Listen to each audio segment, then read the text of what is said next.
How many ways can we draw the letter G? That's what this video is about today. Before we dive in, go ahead and download the freebie at this address below so that you can follow along from sketching to completing 20 different styles of the letter G. In between, I'll show you the process that I use to outline each letter and then shadow each letter, highlight each letter, and embellish each letter, along with giving you a few of my opinions about the best monoline pens and a few other tidbits along the way. Are you ready? Let's dive in. For my supplies, I have a variety of monoline markers, 13579. You choose whichever variety you would like. I also have 3 Faber-Castell Pitt Artist pen brush pens in different shades of gray. I have a large brush tip black pen, and then my trusty Tombow Fudenosuke hard tip, and my pencil and an eraser, along with my kneadable eraser, which I just think is gross to look at, so I keep that off camera, but also use that one. So those are the supplies that I'll be using. Oh, and what I've drafted here on my page, I'm using a Rhodia dot pad. You now have the supplies. And you'll notice that everything that I am using in terms of my pens are black. I tend to do most of my hand lettering and calligraphy in black so that I can scan it.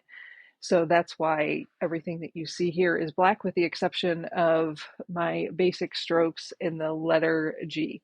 How I usually start after I've sketched out what my letters are going to look like is I'll start first with an outline of each of the letters. You see on some of these, especially here, maybe if I bring it a little bit closer, that will help. As I was making the oval or the bowl on my letter G, I was really sketching it, and so to firm up those outer lines so that I can go back and fill them in.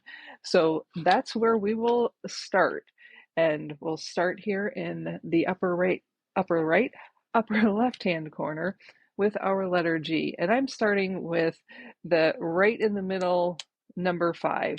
And I'm using Peggy Dean's Pigeon Letter monoline markers. Part of what I really like about her markers is the rounded tip. They write nicer, in my opinion. So if you're curious, that's what I am using. Another fan favorite are the trusty Micron pens. These are great pens too. I just have really fallen in love with these pens for the rounded tip. Another one that I also like, and I especially like these for, this isn't a monoline pen review video, but it's turning into one. This is my container of pens that I use on watercolor paper. So these are older Tombow Fudenosuke brush pens, so I'm fine using them on cold press textured watercolor paper. And then these Zig markers, the Mangaka, I am probably slaughtering that, but they're the Zig Cartoonist, and I really like them. Have not had any trouble with using them with watercolor and having them bleed. The Peggy Dean's Pigeon Letter markers are also waterproof, as are the Microns, but those seem to maintain the rich black color. So just a bonus review of 3 different monoline pens that you didn't know that you were getting in this video. Let's jump in and get started on our letter G.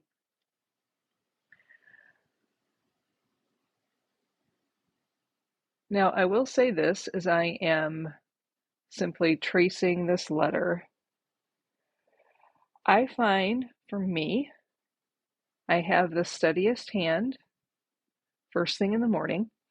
And so when I am doing things like this and moving between large and small lines, I'll usually do it in the morning. And you can probably guess why. It's caffeine. Now, my caffeine of choice is not the common coffee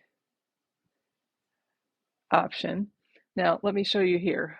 I just messed up in tracing, but it's not going to matter because I'm going to end up filling in the letter G anyway. So what do? I come back over here, turn my page, and I get the line back on track. It's that simple. That's the beauty of first sketching your letters and then coming in and tracing them. You do not have to do this perfectly. Maybe one day I'll go right to ink, but I change my mind too much to make that be the case. The other thing that I'll say when you're tracing is I do not tend to start at an edge. I'll start in a place that I can go down first and will naturally lead into a stopping point. I find that pulling my pen towards me is often much easier than pushing it away. I'm sure that it is nothing more than a habit and what I get used to, but I've heard that from several people. So if you're having trouble and getting shaky lines going up, try pulling the pen towards you instead of pushing it away from you. And once again, got a little bouncy there. Haven't even had my Diet Coke for the morning.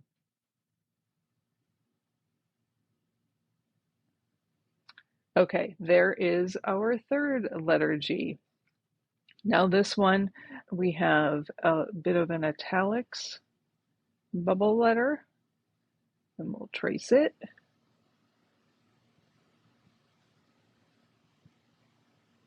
And then we'll get on to a different style of letter so that I can offer you some more tips there. Don't be afraid to move your paper.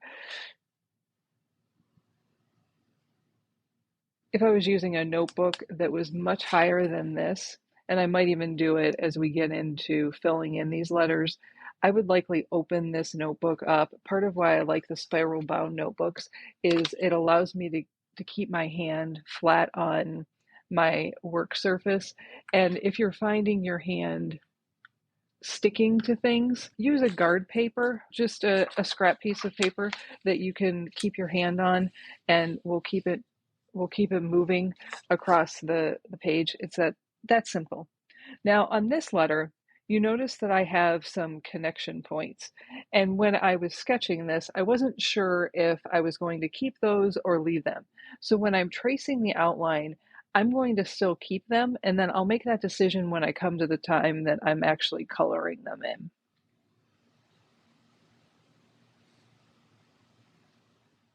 So here is a place that it's a little bit more important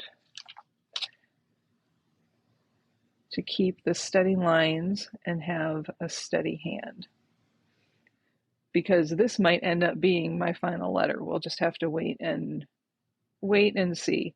And usually I make that decision as I look at what is happening on the whole page. Do I need some white space to lighten up the options for the letters I'm working on? Or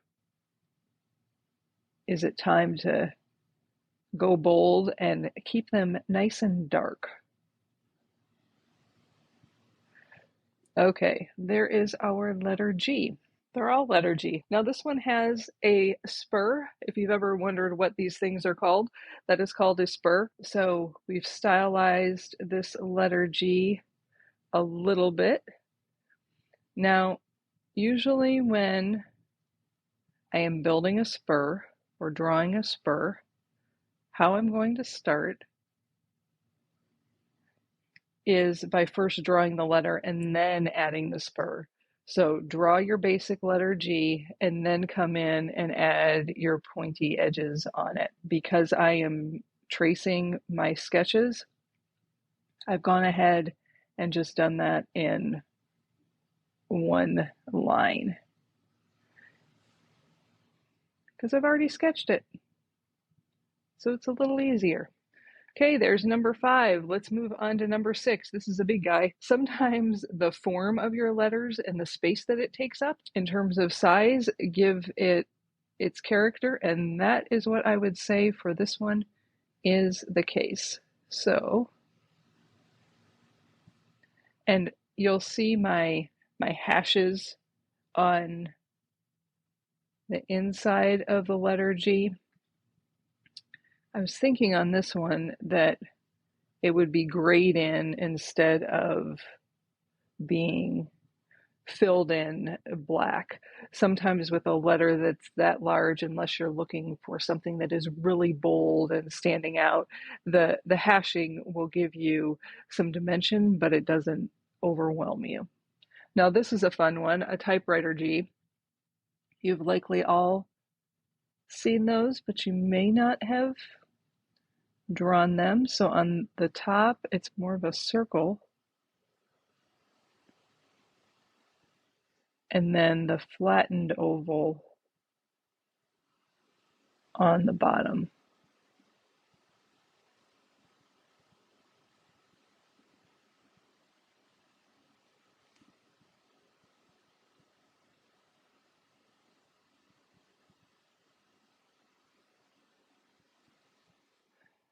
Okay, now we're moving on to the varsity letter G that you might have seen. Has lots of angles on it. If you wanted to get particular with this, you could certainly grab a ruler and make sure that all of the angles were happening.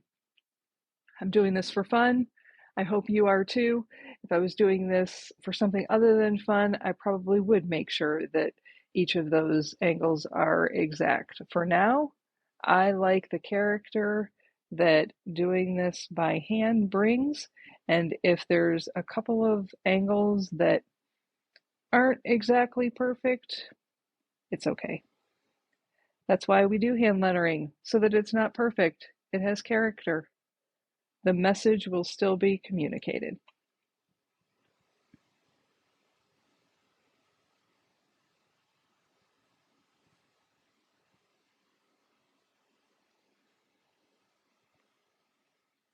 It's funny, when I was drawing this letter, sketching it out, I I had to look at one of these letters because you don't realize how many different angles are actually in the letter until you stop and try and draw it.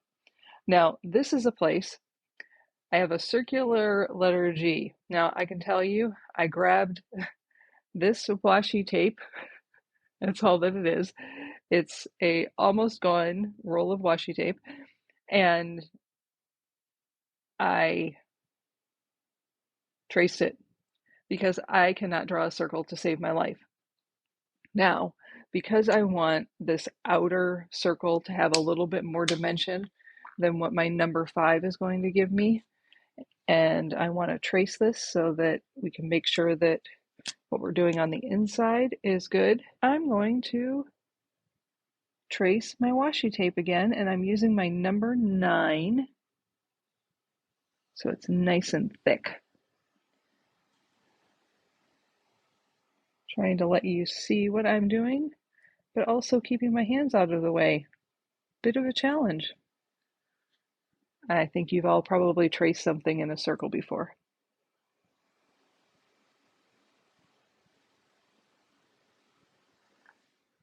And there we have it. We have our circle. Now let me switch back to my number 5. I think my washi tape roll kind of got squished. That's more of an oval than a circle. That's okay. Or maybe it looks that way because I didn't trace exactly on the sketch line. Now on this one, you see that I have a triple line. And so part of what is important with a hand letter that is made in this way, and I just fudged that up. Oh well, keep moving, is the spacing between your lines. That is a wonky letter G, but we're going with it. Okay, that's going to drive me nuts. So here's what we do when we make a mistake that really is going to drive us nuts. This is flat. That's what's making me crazy. Instead of having a rounded edge, I went flat on this one bottom part. Sorry if I shook the camera there.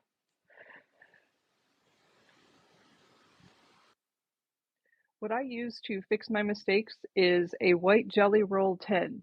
It is a nice, thick pen that gives you a nice, juicy ink, but also doesn't skip. I find that most of the other white pens, I get a skippy line, and this is just like using whiteout in my mind. And I just go in and I cover it up, and ta-da, it is gone. Make sure that it's the Jelly Roll 10. The thinner Jelly Roll pens don't work to the same degree to cover things up. They're great pens, they just don't work in the same way as the Jelly Roll 10 does. Okay, we've completed our hand letter G's. I'm going to go ahead and hit pause, erase most of my pencil sketches, and then we'll come back and do our calligraphy examples here at the bottom of the page, and then we'll fast forward to the end and I can show you the final product. Be right back. Okay, I don't know if you can see it or not because on most of the page I have used my kneadable eraser, which does not leave any eraser shavings. But when I clean things up with a white eraser, I get some of those shavings.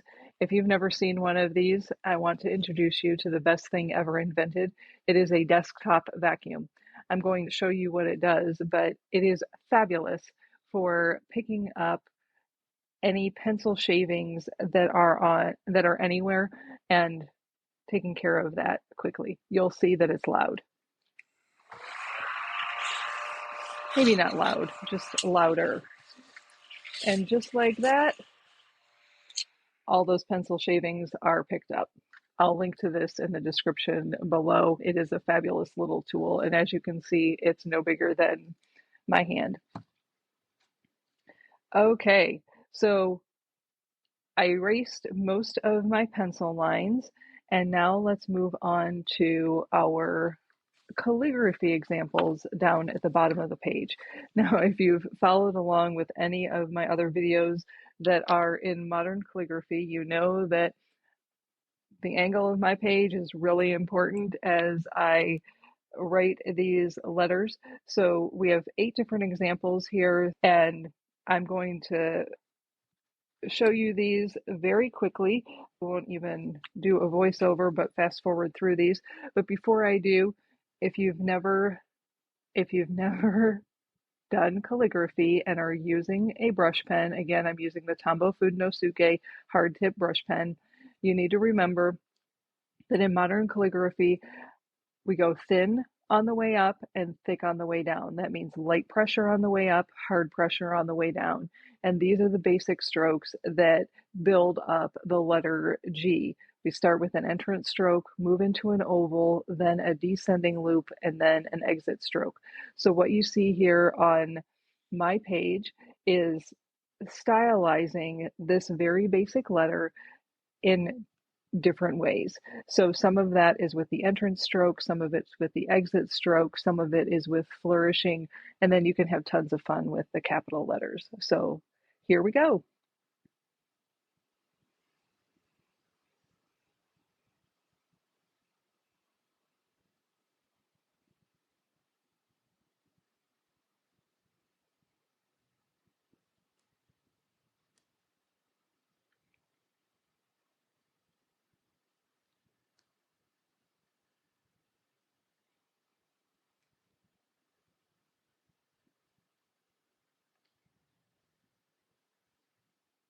So now that we have each of these letters outlined, I'm going to take some time and not bore you on a video filling these in, but for now, you can download the outline for these letters if you'd like to draw along in the link below, and stick with me and I'll show you the finished product coming up next. Before I go any farther, you may be wondering, why is she jumping in at the letter G? Head over to my Instagram and you can see me working through letters A through F, and I'm going to continue on the alphabet on Instagram, and so you can see what I'm doing there, and you can find me there at curiouscreative.co. Okay, so I've completed the first line of letter G's, coloring them in with black, and now I'm going to proceed down to the next two rows. You'll see there aren't any shadows or any decoration on these letters just yet. I'll come back to that, but I've been using a large brush tip black pen. This one is made by Dingbats, and it has a twin tip pen very similar to a Tombow dual brush pen. So I'll be back momentarily with a finished page of the letter G. Okay, I now have all of the letters colored in that I plan to color in, except for this G. I wanted to do the cross hatching. Well, I guess it's just hashing, not cross hatching, because I'm only going to go one direction. And then we'll do some shadows and some highlights on the letters, and we'll be done with the letter G. So on this G that I want to do some hatching, just wanting light lines to give it some texture. And notice I'm moving my pen fairly quickly, and that's really so that I can get very, very light pressure. I'm just using an 03 nib on this piece. I might actually do some cross hatching. We'll see.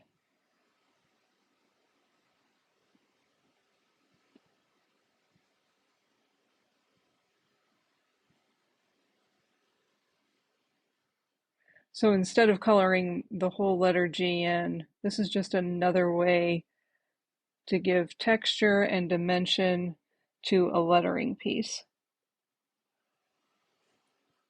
And sometimes when a letter is this big, it just doesn't need a solid color. You just need a little bit of texture to it. So that's what I'm doing. Making imperfectly perfect lines. Perfectly imperfect. I said that backwards. You know what I mean. They're not perfect. But it's giving some texture.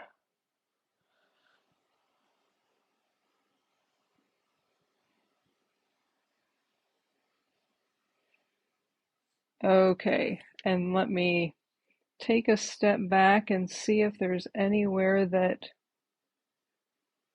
I missed. I think that's good. I want to come up here. Started those a little larger than what the rest of the letter ended up being. Okay, now let's add some shadows. And to add the shadows, I use my trusty Tombow, and it is a Tombow that it's one of the Fudenosuke brush pens, but on one end it's black, on one end it's gray, and so I use the gray end to add the shadows. And I'm going to be adding it to the left side and coming around the left side, the left side, the left side. Now you might be saying, why the left side? Well, your shadows are determined by your light source. So if my light source is up here in the upper right hand corner, then my shadow is going to be coming on my left hand side and down around towards the bottom. So that's the location that I'm working with.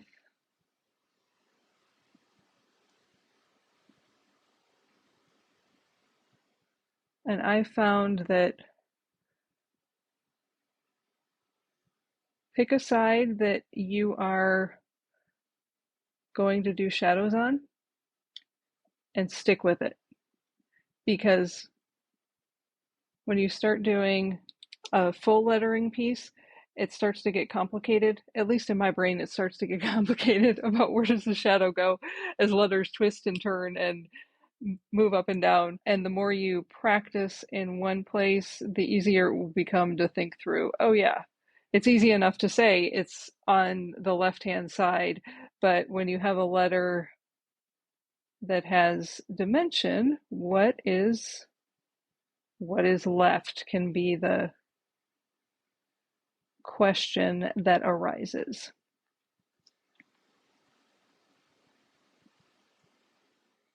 And I don't generally do a bigger shadow for, I'm doing this very large G here, and I don't do a shadow that's any larger simply because I'm assuming that the depth of these letters are all the same, and that's what would cause the shadow. I don't know how letters have depth, but you get what I mean.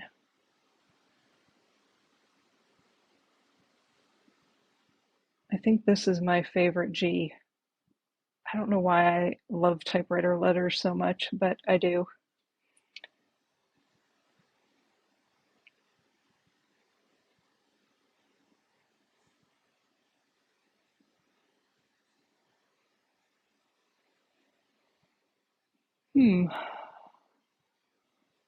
Guess I'll do a shadow on the circle on this one, because there's really nowhere else to do it. That's almost like a stamp on the, or an engraving on an inside of a circle. At least in my mind it is. See the things that we get to make up when we're doing hand lettering?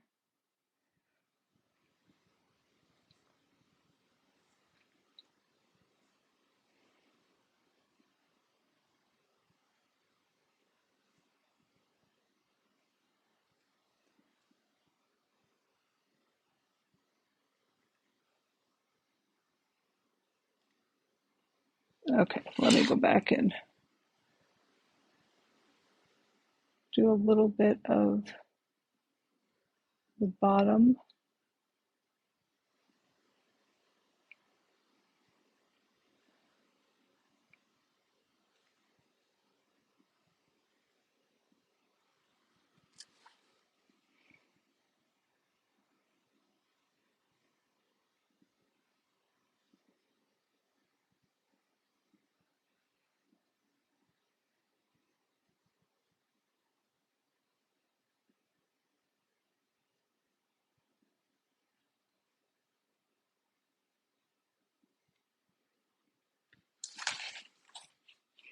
Okay, so we now have shadows on our letters and they're all colored in. Now the question is, do any of these need highlights or decorations?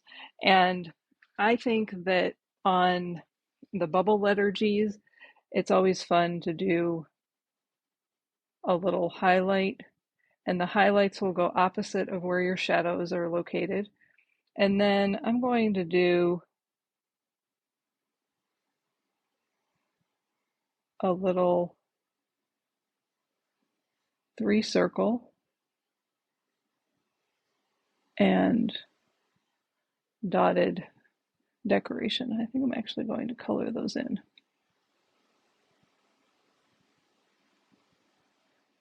On that. And then on this G, just going to give it a little bit of dashing. And on this G, we'll do a highlight in the upper right and lower right. And I think I'm going to leave it alone other than that. On our varsity letter G, I'm going to do an inner outline. And an inner outline. You like that? An inner outline. A single line is what I was intending to say. And what I meant by an inner outline. You now have a new word for lettering, an inner outline. You heard it here first. Mercy. I come up with the craziest words for things. I wanted to draw a monoline white line on the inside of the letter G. That's what I was trying to say. Okay, just one more, I think. And I think on this one, I'm going to do a line and a dot, and a dot, and a line, and a line, and a dot, and a line, and a line, and a dot. Okay, I think that completes our letter G. We have 12 different hand-lettered Gs and 3 lowercase g's in calligraphy and 5 in as capital letters. And there is our finished page, hand lettering the letter G. Hope you enjoyed and lettered along with me. Remember, you can head over to my website at curiouscreative.co to get a download so that you too can hand letter the letter G, and take a look back at my Instagram page for the previous letters A through F. Doing the letter alphabet backwards in my head. Been kind of a long day. All right, thanks for hanging around with me and doing some hand lettering today. We'll see you soon. Bye-bye.